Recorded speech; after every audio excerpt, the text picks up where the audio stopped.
Hello everyone, so let's understand this question. A motorboat whose speed in still water is 18 km per hour, यानी कि हमारे पास एक motor boat है जिसकी speed given है, ये मोटर बोट और उसकी स्पीड गिवन है 18 km per hour, right. Now it takes 1 hour more to go 24 km upstream, यानी एक डिस्टेंस कवर करना होता है उसे, एक डिस्टेंस ऑफ 24 km.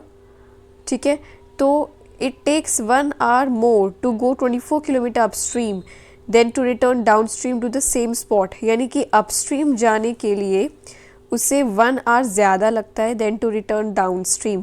ठीक है, तो ऑफ कोर्स यानी कि जब बोट अपस्ट्रीम जाएगा तो उसे ज़्यादा टाइम लगेगा, ठीक है, और डाउनस्ट्रीम में उसे कम टाइम लगेगा as compare to upstream, right. क्यों? क्योंकि अपस्ट्रीम जब बोट जा रहा है तो बोट की कुछ अपनी स्पीड है जो कि हमें गिवन है 18 किलोमीटर. तो वो जो स्पीड होती है उसकी अपोजिट डायरेक्शन से भी फ्लो आ रहा है, वाटर का स्ट्रीम आ रही है, ठीक है. तो जो भी स्ट्रीम की स्पीड होगी वो हमारे बोट की स्पीड को रिड्यूस कर देगी, ठीक है. तो अपस्ट्रीम में जो बोट की स्पीड रहेगी दैट विल बी व्हाट, इधर हम लिखते हैं speed of boat in what, in upstream.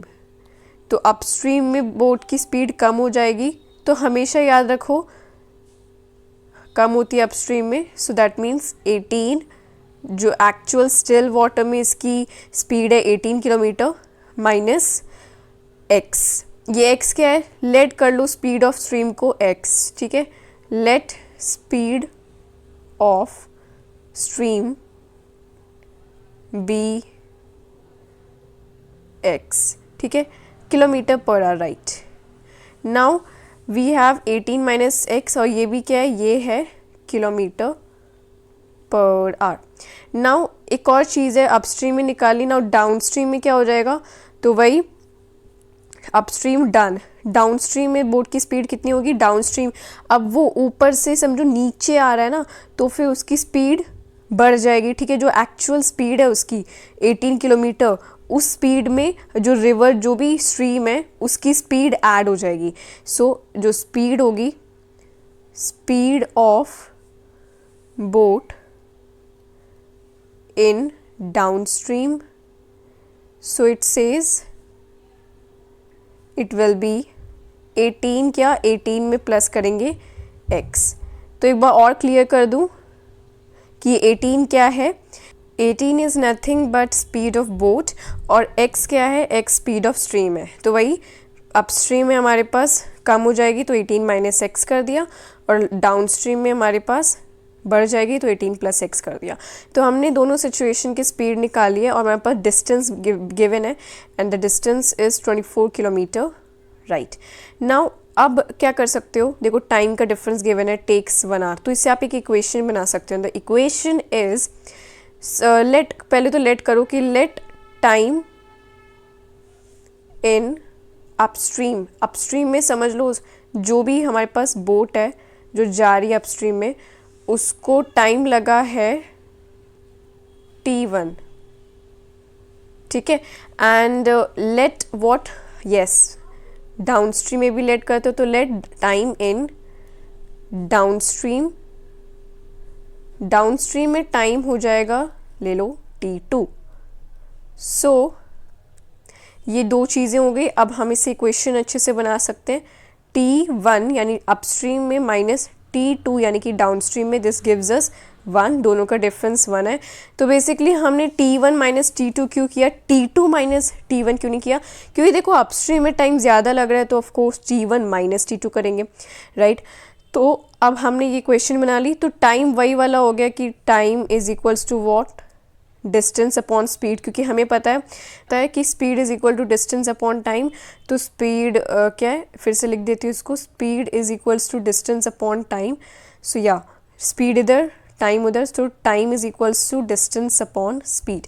तो इसको हम ऐसे लिख सकते हैं डिस्टेंस अपॉन स्पीड, और इसे हम s1 लिखना होगा क्योंकि दोनों का डिस्टेंस तो देखो इधर सेम ही है, डिस्टेंस तो भले सेम है 24 किलोमीटर, बट जो हमारा स्पीड है दोनों का वो अलग है. सो दैट्स वाई हम इधर S1 S2 करके लिखेंगे. सो D1 upon S1 minus d upon S2 is equals to 1.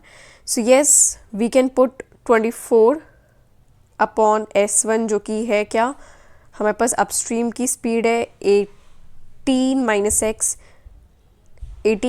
X, so this is 18 minus x. अब आपको ये S1 के लिए भी लिखना होगा, ठीक है, ऐसे जैसे कि हमने लेट किया है ना टाइम और let time in downstream in upstream, वैसे ही आप ऐसे कर देना कि लेट स्पीड इन अपस्ट्रीम भी S, ठीक है, तो वो समझ आएगा. ये भी, इसका भी आपको लिखना होगा, राइट. और दिस माइनस 24 या 24 अपॉन 18 प्लस एक्स था डाउन स्ट्रीम में, and this is equals to 1. तो next page and we can solve this. ये था हमारे पास 24 upon 18 minus x minus 24 upon 18 plus x is equals to 1. Now what we can do is हम 24 common ले सकते हैं, तो 24 कॉमन ले लिया and this is 1 by 18 minus x minus 1 by 18 plus x and again this is equals to 1. So अब हम क्या करेंगे, इसको सॉल्व करते हैं एंड हमने लेना है LCM. So 24 again and this is 18 minus x into LCM हो जाएगा ये 18 plus x and upon में तो क्या आएगा, so this is 18 plus x, ठीक है, और माइनस में हमारे पास 18 plus x क्या हो जाएगा, कैंसिल, तो 18 minus x बच गया, ठीक है. तो और इधर देखो हम गलती क्या करते हैं, इसको ब्रैकेट में नहीं डालते हैं, तो इसको हमें ब्रैकेट में ज़रूर रखना है, ठीक है. जो भी अगर दो टर्म्स हैं तो ब्रैकेट में हमें ज़रूर रखना है, माइनस है तो बिल्कुल. And this is equals to what, bracket close करके 1. सो इसको हम और सॉल्व करते हैं. So let us solve it here, जल्दी से इसको सॉल्व कर लेते हैं. तो 24 again here and 18 plus x minus, अब जब देखो इसको हम ब्रैकेट को हटाएंगे, सो ब्रैकेट को रिमूव कर लेते हैं इधर ही, तो ये हो जाएगा माइनस 18 प्लस एक्स, ठीक है. क्यों, एक बार हम साइड में देख लेते हैं, हमारे पास था माइनस ऑफ 18 माइनस एक्स, ठीक है, तो माइनस 18 और माइनस माइनस हो जाएगा क्या, प्लस, तो प्लस एक्स. सो यस, इसलिए होगा. तो अब ये हो गया क्या हमारे पास, माइनस 18 प्लस एक्स, इसको रब कर देते हैं. नाउ वी हैव, इसका भी अब ब्रैकेट का कोई रोल नहीं है, सो ये भी आप रिमूव कर सकते हो. एंड 18 से 18 हो गया कट, एंड हमारे पास ये जो x और x है तो ये हो जाएगा 2x आगे चल के. So now we have 24 and here आप देख सकते हो 2x हो जाएगा. So yes, it is 2x और नीचे वही. अब देखो इसको आप और सॉल्व करोगे तो ये आपको मिलेगा 18 माइनस एक्स 18 प्लस एक्स, तो ये a minus b a plus b के फॉर्मेट में है. तो इधर थोड़ा सा सॉल्व कर देते ताकि आप कंफ्यूज ना हो. तो ये हो जाएगा 18 whole square minus x square, तो ये हो जाएगा 324 minus x square. So yes, इसको हम लिखेंगे आगे 324 minus x square. So this is 324 minus x square and this is equals to 1. So that implies 24 को 2x से मल्टीप्लाई कर देते हैं तो ये हो जाएगा 48x, राइट, 48x. एंड ये 324 माइनस एक्स स्क्वायर को उधर शिफ्ट कर देते हैं. So you will get this is equals to 324 minus x square. Now 324 और एक्स स्क्वायर को हम इस साइड ले आते हैं. So you will gate x square plus 48x minus 324. So this is what you get and this is equals to 0. Now हमें एक ऐसा नंबर चाहिए, ऐसे दो नंबर चाहिए जिनका मल्टीप्लिकेशन आके 324 हो और जिनका प्लस या माइनस हमें 48x दे, प्लस 48x दे. सो सबसे पहले तो 324 का हमें करना पड़ेगा prime factorization.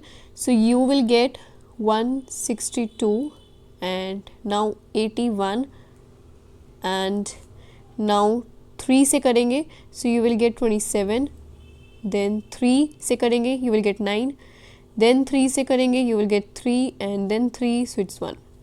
So this is what you get. Now दो नंबर जिसका मल्टीप्लाई करके 324 आएगा. अब देखो प्राइम फैक्टराइजेशन है ये सारे, तो मल्टीप्लाई करके 324 तो आना ही है. हमें बस अब देख रहे हैं जिनका सम या माइनस करके आए क्या 48x. सो हम इस इक्वेशन को लिख लेते हैं अपने नेक्स्ट पेज पे. तो x² plus 48x minus 324. So you have x² plus 48x minus 324 is equals to 0. ठीक है, एंड दैट इम्प्लाइज 48x है. नाउ 2 2 ज़ा 4 करेंगे और ये 3 3 ज़ा 9, 3 ज़ा 27, 3 ज़ा 81. सो 81 इंटू 4 करके 324 तो आ जाएगा, लेकिन प्लस माइनस करके कहीं भी 48 नहीं दिख रहा है. तो एक ऐसा नंबर लो जिसमें प्लस माइनस करके 48x आए. ठीक है, नेक्स्ट एग्जाम्पल लेते हैं. सो यू विल हैव, हम 3 2 ज़ा करते हैं, 3 2 ज़ा 6 एंड देन 2 3 ज़ा 6, 3 ज़ा 18, 3 ज़ा 54. सो ये 54 और 6 के आसपास लग रहा है 48.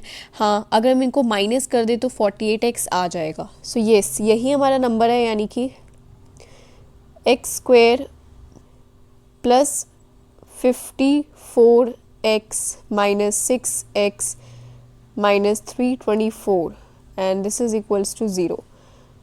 and that implies इसमें से हम x कॉमन ले लेंगे. so you will get x plus 54 minus, now इधर से हम 6 कॉमन लेंगे. so you will get x plus 54, this is equals to 0. that implies इधर से what again, x plus 54 इधर से कॉमन है. so you will have x plus 54 and x minus 6 भी है. this is equals to 0. so x की value हमारे पास या तो -54 है और x की वैल्यू सीधा 6 है. तो हमें निकालना क्या है, पहले वो जाके देखो. कैलकुलेशन में हमने टाइम दे दिया. अब इधर हमने निकालना है स्पीड ऑफ स्ट्रीम, जो कि हमने x को लेट किया था, x लेट किया था. सो देखो स्पीड तो हमेशा प्लस में ही आएगी, यानी कि नेगेटिव तो हो नहीं सकती, तो स्पीड हमेशा पॉजिटिव होती है. So this is x is equal to 6 को माना जाएगा. And yes, x is equal to 6 is your right answer. तो you have here final answer क्या है, x is equals to 6 kilometre, yes units में kilometre per hour. So yes, I hope आपको ये question समझ आए, that how we solve this question. ठीक है, इधर आपका सारा कैलकुलेशन में देयर वाज मोर टाइम. बाकी जो कॉन्सेप्ट है दैट इज़ दिस वन, कि ये कॉन्सेप्ट है आपका, राइट. सो आई होप आपको समझ आया. Thank you very much.